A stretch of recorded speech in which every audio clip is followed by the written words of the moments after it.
Did you know that 75% of girls are undiagnosed with ADHD? Those same girls are often misdiagnosed with mood disorders because they present as neurotypical. I'm currently reading ADHD for the Smartass Woman, and this book has been so insightful. The author shares her experience getting diagnosed only after she took her son in for an evaluation. The book talks about how she worked to learn everything about the ADHD brain so that she could improve the quality of life for her son. She then takes that information that she learned, applied it to her own life, but also created a community to teach women how to learn to love their ADHD brain.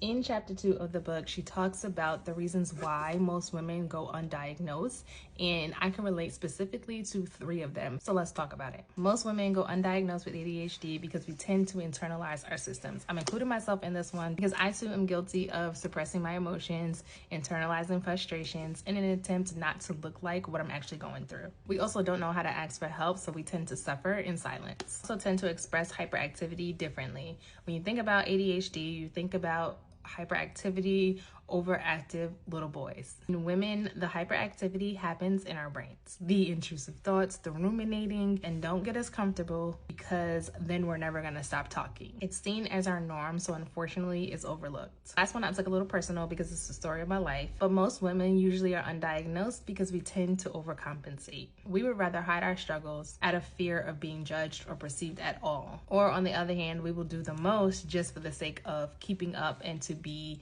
on the same level as our peers. The author shares how in college she did the most trying to overcompensate for the sake of keeping up with her peers, and I felt every part of it. She goes on to say, to succeed, it seems to me that I had to work harder than everyone else. I didn't just read the material and take the notes to prepare for the exam. Instead, I developed elaborate systems to stay focused, reading everything once with a highlighter, tabbing the important concepts, then reading it a second time, making notes in the margins. Next, I created an outline from the highlights, tabs, and notes, and then made note cards to study from.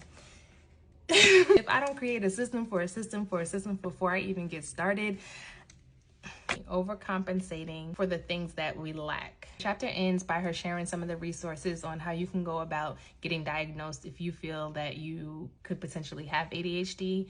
I also shared my story on how I got evaluated for ADHD in my series, You Have ADHD, Now What? If you enjoyed this type of content and you want to continue reading this book with me and learning about your ADHD brain, go ahead and click follow and check back for more.